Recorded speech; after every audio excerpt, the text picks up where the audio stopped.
En este video vamos a ver qué es hacer el análisis de los estados contables y cómo se realiza. Primero vamos a definir qué significa gestionar una empresa. Y cuando hablamos de gestión en una empresa, estamos hablando de hacer una valoración y análisis de una serie de indicadores de actividades con el objeto de tomar decisiones para alcanzar objetivos que hagan sostenible la empresa, optimizando recursos y eficiencia de procesos y aumentando los beneficios. Pero no solamente aquellos que gestionen la empresa están interesados en analizar los estados económicos y financieros.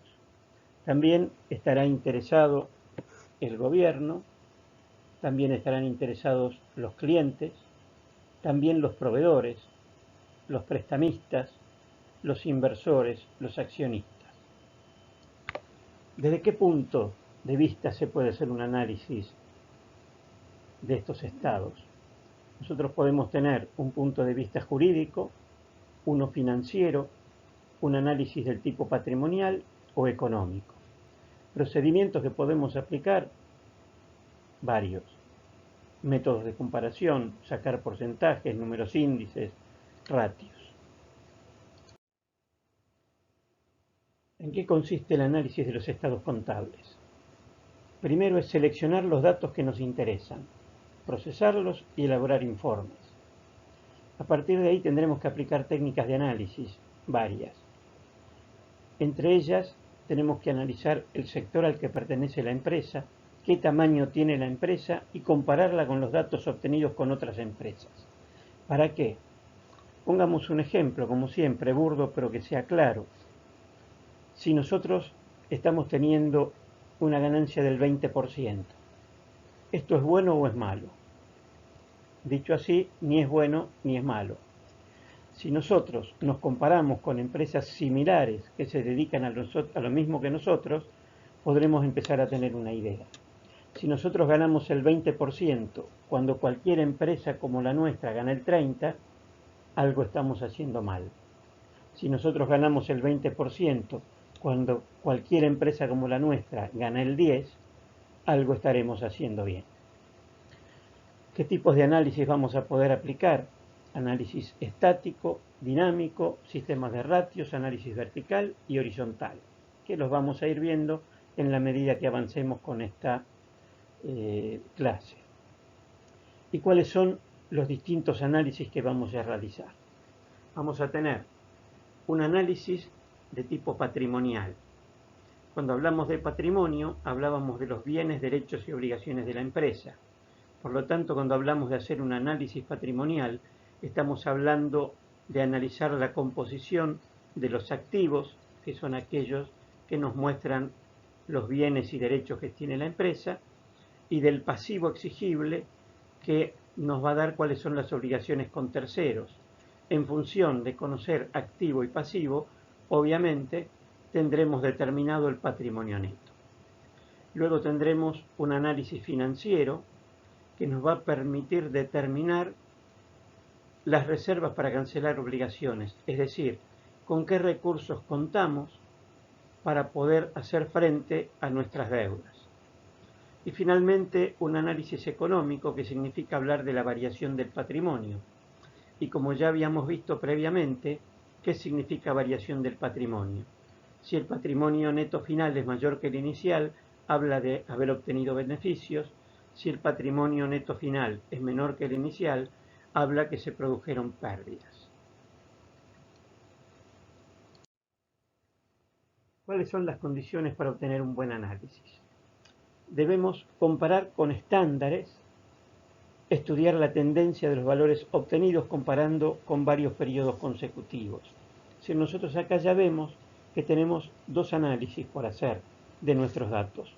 Uno comparando con otras empresas similares, que habíamos comentado anteriormente.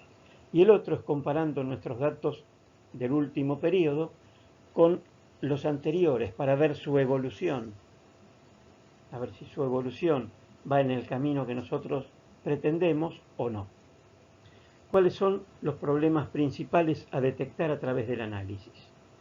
que haya una inadecuada relación entre activo corriente y pasivo corriente, que haya una excesiva inversión en cuentas a cobrar, o en bienes de cambio, o en activo no corriente, que haya un excesivo endeudamiento, que no sean suficientes las utilidades, o que haya una inadecuada relación de capital de trabajo. ¿Qué es lo que nos dice todo esto? Veámoslo rápidamente. Una inadecuada relación entre activo y pasivo corrientes. El pasivo corriente son las deudas a pagar en el corto plazo. El activo corriente son los recursos con los que contamos de corto plazo. Esta inadecuada relación nos diría que estaríamos en problemas para enfrentar las deudas que vencen más rápidamente. Excesiva inversión en cuentas a cobrar nos estaría hablando de que tenemos poca liquidez, si bien tenemos derechos importantes a favor.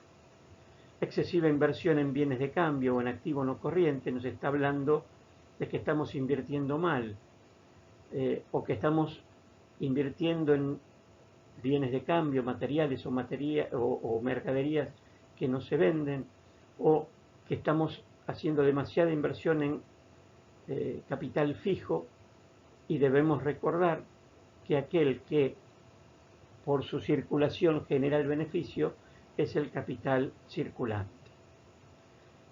El excesivo endeudamiento obviamente se hace difícil que podamos hacerle frente y además encarece el crédito. La insuficiencia de utilidades hará que nuestros accionistas no estén conformes y quieran retirarse del negocio. Y una inadecuada relación de capital de trabajo hará que no tengamos dinero suficiente para la actividad diaria. Los tipos de análisis que vamos a hacer son el análisis vertical, análisis horizontal y una serie de índices. Empezaremos por el análisis vertical. Esto significa buscar cuál es la composición y la participación de cada una de nuestras cuentas en el total, sea del activo, del pasivo, del patrimonio neto. Empecemos viendo, por ejemplo, las disponibilidades. Las disponibilidades, que son 50 pesos, son el 4% del total del activo. Y así podemos ver los créditos, los bienes de cambio, o podríamos analizar cuál es el porcentaje de todo nuestro activo corriente sobre el total del activo. En este caso vemos que hay un 18,65% del activo total que está formado por lo corriente y el 81,35% corresponde a activo no corriente. Nosotros acá no podríamos decir si esto está bien o está mal, porque no conocemos el tipo de empresa y no lo podemos comparar. Si esto fuera un kiosco estaríamos mal, porque en un kiosco obviamente tendríamos que tener prácticamente todo en activo corriente, ya que el capital fijo sería despreciable, pero sería muy distinto si hablamos de una industria pesada, petrolífera, minera, etcétera, donde necesitamos muchísima maquinaria de alto valor. Pero así vamos viendo cómo tenemos compuesto nuestro activo. Y lo mismo podemos hacer con el pasivo, sea con el pasivo exigible o sea con el total de pasivo exigible más patrimonio neto. Y nosotros acá, vamos a redondear el tema, vemos por ejemplo que el total del pasivo implica el 73,32% de las fuentes de financiación, mientras que apenas el 26,68% está siendo financiado por los dueños de la empresa. Esto desde ya nos está hablando de un alto endeudamiento. De la misma forma, nosotros podríamos hacer un análisis en el cuadro de resultados, revisando qué parte, qué porcentaje del resultado o de las ventas son las distintas cuentas. Y así, por ejemplo, nosotros podríamos decir que los costos variables representan el 69,81% de las ventas, o hallar el margen de ventas como la contribución marginal respecto de las ventas, y así podemos ir sacando otros análisis, como ven acá: costos fijos sobre ventas, utilidades operativas sobre venta, interés sobre venta, impuestos sobre venta, beneficios sobre venta. Y así podríamos comparar las cuentas que nos resultaran. Luego tenemos el análisis horizontal. En el análisis horizontal lo que hacemos ahora es comparar las distintas cuentas, pero su evolución a lo largo del tiempo. Acá, por ejemplo, tenemos las disponibilidades que en el año anterior eran de 40 y en el último año de 50. Tenemos una variación absoluta, un crecimiento de 10, y una variación relativa que representa un crecimiento del 25%. Y así vemos también que el crédito por ventas bajó en 17 en cuanto al valor absoluto, que representa una disminución del 25,75%.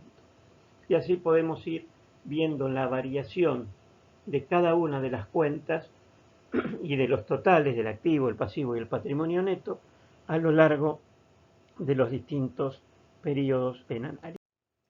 Bien, hasta aquí hicimos un análisis del patrimonio de la empresa, o sea, qué es lo que la empresa tiene, lo que llamábamos el análisis patrimonial. Ahora pasamos al análisis de la situación financiera. ¿Qué significa el análisis de la situación financiera? Este nos permite analizar la capacidad de cumplir las obligaciones de corto y de largo plazo. Nos permite analizar cuál es la liquidez que tenemos para enfrentar pagos y situaciones imprevistas.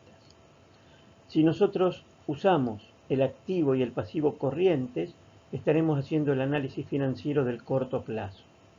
En cambio, podemos hacer un análisis financiero de largo plazo si analizamos todos los recursos, es decir, el activo, contra todos los compromisos de la empresa, o sea, el pasivo. El primer elemento que vamos a analizar es el capital de trabajo o fondo de maniobra. El capital de trabajo o fondo de maniobra está dado por la diferencia entre el activo corriente menos el pasivo corriente y representa un poco el dinero que la empresa posee para su actividad habitual. Obviamente, este capital de trabajo puede tener tres resultados. Si el activo corriente es menor que el pasivo corriente, el capital de trabajo será menor que cero y estaremos en una situación de escasa liquidez. Esto significa que no estaremos en condiciones de pagar las deudas del periodo. Si el activo corriente es igual que el pasivo corriente, estaremos en una situación de capital de trabajo cero, que es una liquidez ajustada.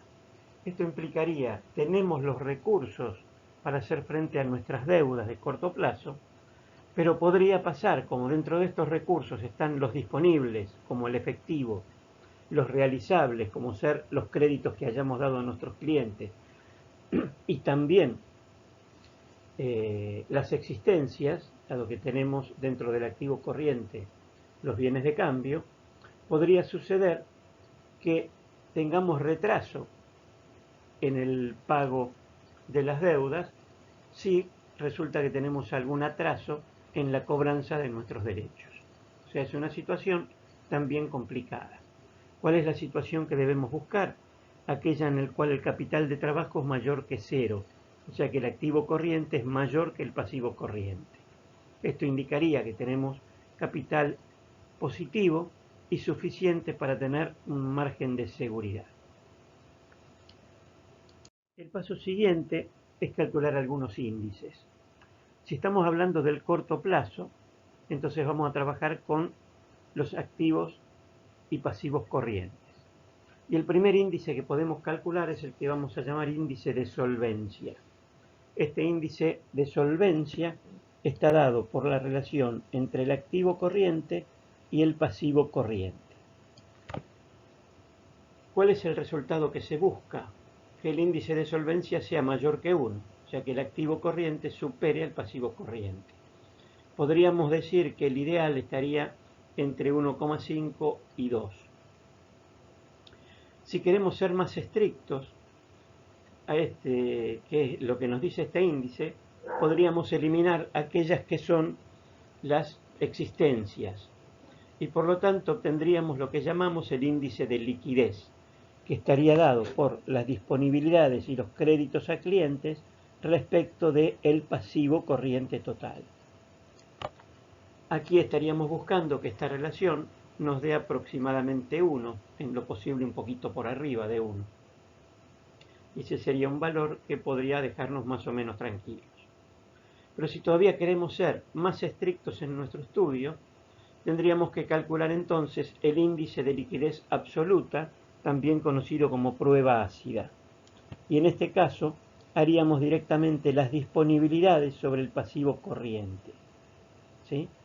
Entonces aquí tendríamos la capacidad fehaciente o real de hacer los pagos, porque estaríamos comparando aquello que tenemos disponible, lo que ya tenemos líquido, contra las deudas. O sea, aquí buscaríamos, obviamente, que esté lo más cercano a 1 posible. Obviamente, lo normal es que estemos debajo de 1. Así podríamos entonces hacer el análisis financiero de corto plazo. Pero si ahora queremos ir al análisis financiero de largo plazo, entonces tendríamos que trabajar con todos nuestros recursos y con todas nuestras deudas. Por lo tanto, para este análisis lo que vamos a utilizar es el índice de endeudamiento. Y el índice de endeudamiento está dado por la relación pasivo total sobre activo total.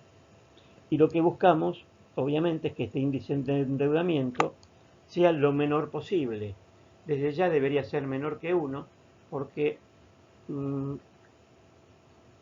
existe la posibilidad de financiar totalmente una empresa con dinero prestado. Entonces el índice de endeudamiento es menor que 1, pero a mayor índice de endeudamiento, mayor es la inestabilidad de la estructura financiera y mayor es el costo del crédito. Otra forma de hacer el análisis financiero del largo plazo es a través del índice de solvencia total, que es la relación ahora entre el patrimonio neto total y el activo total.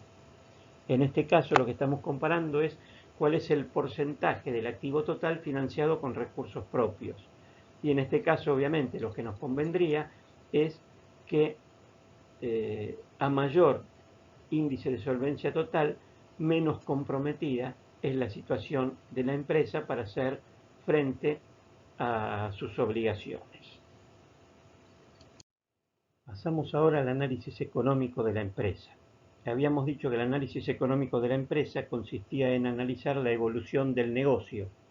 Y entonces, para analizar la evolución del negocio, no hay mejores índices que ver que las rentabilidades. Y así nosotros podemos tener, por un lado, la rentabilidad del activo, también conocida como ROA, que nos relaciona la utilidad neta antes de intereses e impuestos con la actividad total y que nos permite hablar de cuál es la rentabilidad del ciclo operativo de la empresa. Y por otro lado tenemos otra rentabilidad, que es la rentabilidad del patrimonio neto o ROE, que es la relación entre la utilidad neta después de impuestos, o sea, la utilidad neta final, respecto del patrimonio neto promedio, y que le va a dar una idea a los inversores de cuál es el porcentaje, cuál es el beneficio que están obteniendo. Voy a hacer un paréntesis y voy a recordar que las rentabilidades las habíamos presentado cuando vimos la parte de productividad, en particular de productividad económica, donde definíamos la productividad en forma global como el producto conseguido, producto obtenido sobre el recurso usado. Desde el punto de vista económico, entonces recordemos que el producto es la utilidad que obtenemos y el recurso son las fuentes de financiación.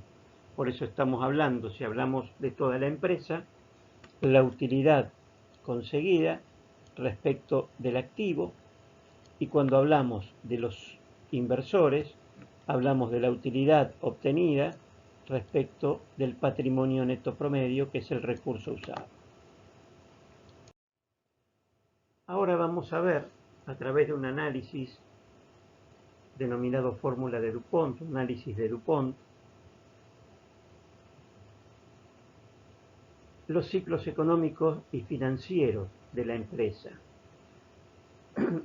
Este análisis de Dupont que reúne el margen de utilidades, la rotación de activos, el apalancamiento financiero, que son los elementos que hacen al crecimiento económico de la empresa, permite identificar cómo se obtiene la rentabilidad.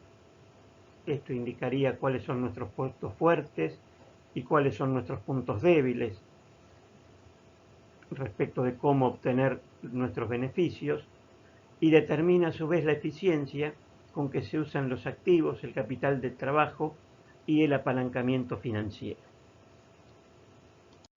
Nosotros vamos a unir, por un lado, el cuadro de resultados con el balance general.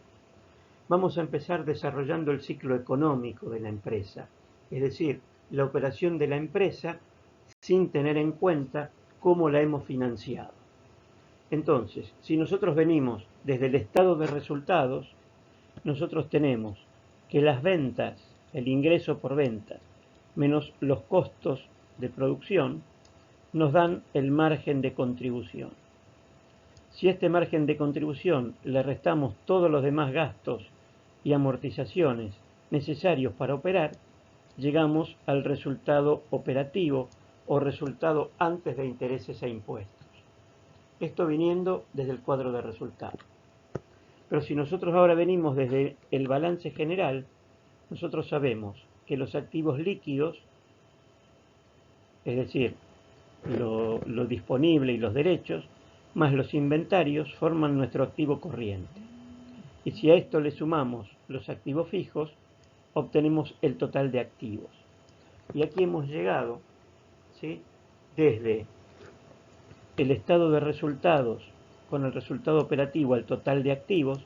Si hacemos la relación resultado operativo dividido total de activos, estamos con la rentabilidad del activo. O sea que aquí hemos recorrido todo el ciclo económico de la empresa, todo lo que la empresa hizo y todos los recursos que la empresa posee, sin tener en cuenta el ciclo financiero. Y hemos llegado a la rentabilidad del activo. Y ahora vamos a buscar a través del ciclo financiero la rentabilidad del patrimonio neto. Y nosotros sabemos que si al resultado operativo o resultado antes de intereses e impuestos le restamos los intereses y los impuestos, obtenemos el resultado neto. Si venimos del lado del balance, si al total de activos le restamos los pasivos exigibles, nos queda el patrimonio neto o capital propio. Y entonces ahora, si al resultado neto lo dividimos por el capital propio, obtenemos la rentabilidad del capital propio. O sea que ahora, a partir del ciclo financiero, donde estamos teniendo en cuenta intereses e impuestos que hay que pagar, y si venimos del balance estamos restando las deudas con terceros, o sea, estamos puramente en el aspecto financiero de la empresa, obtenemos nuestra rentabilidad de patrimonio neto.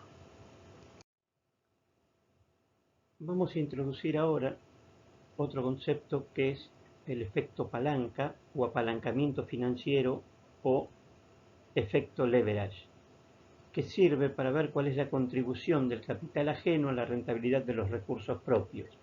Con esto, ¿qué queremos decir?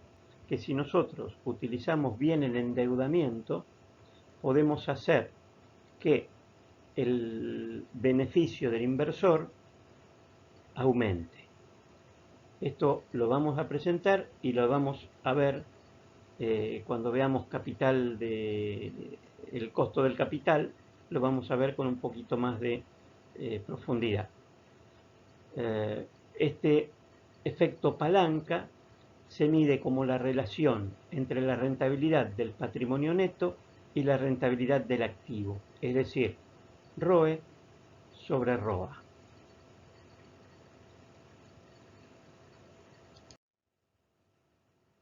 Y vamos a ver, a partir siempre del método de DuPont, cómo llegamos a esta palanca financiera. Si nosotros veníamos desde el balance general, obteníamos que el resultado neto sobre el patrimonio neto nos daba la ROE. Dijimos que la palanca financiera es ROE dividida por ROA. Y la ROA, viniendo desde el estado de resultados y el balance, era el resultado operativo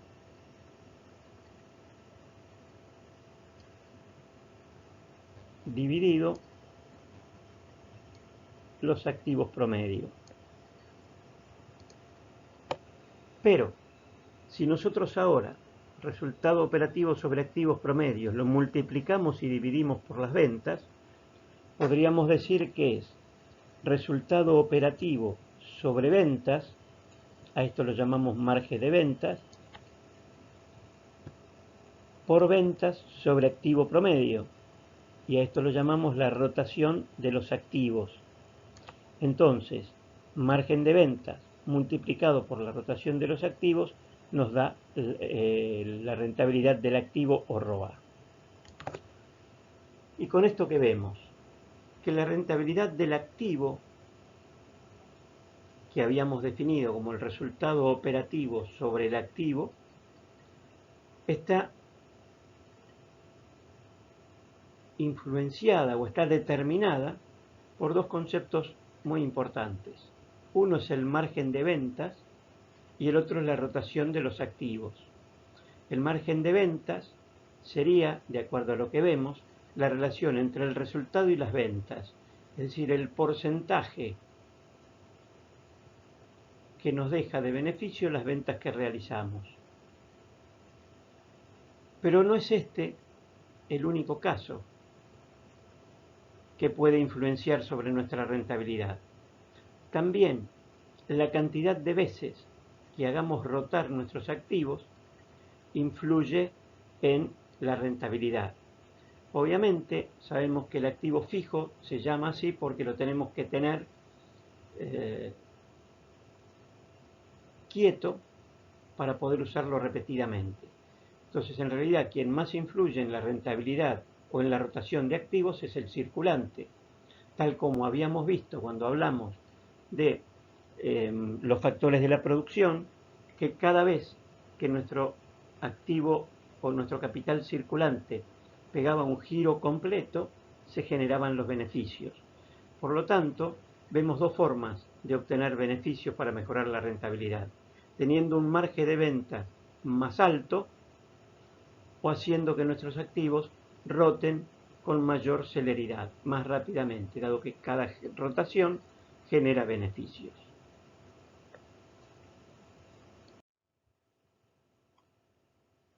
Para continuar con el análisis económico, entonces nosotros podemos calcular las distintas rotaciones: rotación del activo como venta sobre activo, rotación del activo corriente como venta sobre activo corriente, rotación del activo no corriente como venta sobre activo no corriente. Como ven, en las rotaciones siempre el numerador es el ingreso por ventas y en el denominador aquel elemento sobre el cual nosotros queramos calcular la rotación. Si nosotros hiciéramos la inversa de la rotación, es decir, en vez de hacer ventas sobre activo, hiciéramos activos sobre ventas y lo multiplicamos por 365, lo que nos daría es el tiempo de inmovilización del activo promedio, que lo podríamos medir en días, meses o años. Siguiendo con las rotaciones, tenemos acá rotación de las disponibilidades, de créditos a clientes, de inventarios, siempre el mismo concepto anterior, y de la misma forma su inversa por 365 días nos estaría dando el tiempo de inmovilización. Y así podemos calcular otras rotaciones. Finalmente, ¿para qué nos sirve todo esto que estamos viendo? Para armar un tablero de comando, tal como vemos en esta foto, donde tenemos el tablero de comandos de un avión, donde tenemos todos los indicadores de lo que está pasando: velocidades, alturas, presión dentro de la cabina, fuera, velocidad del aire, etcétera, todos los elementos necesarios para poder pilotear el avión. Y esto mismo es lo que necesita la empresa para ser comandada, para ser llevada a cumplir los objetivos que se le fijen. Por eso en la empresa necesitamos armar también un tablero de comando. El tablero de comando que vamos a armar en la empresa tiene varios aspectos. O sea, el que a nosotros nos va a interesar es el aspecto económico y financiero, es decir, Acá tenemos una perspectiva financiera, ¿sí?, que nos dice cómo deberíamos aparecer ante nuestros accionistas para tener éxito financiero. O sea, para que ellos pongan dinero, para que nuestras acciones se aumenten su valor. Pero dentro de un tablero de comandos también tenemos que tener en cuenta y analizar nuestra relación con los clientes, ¿sí?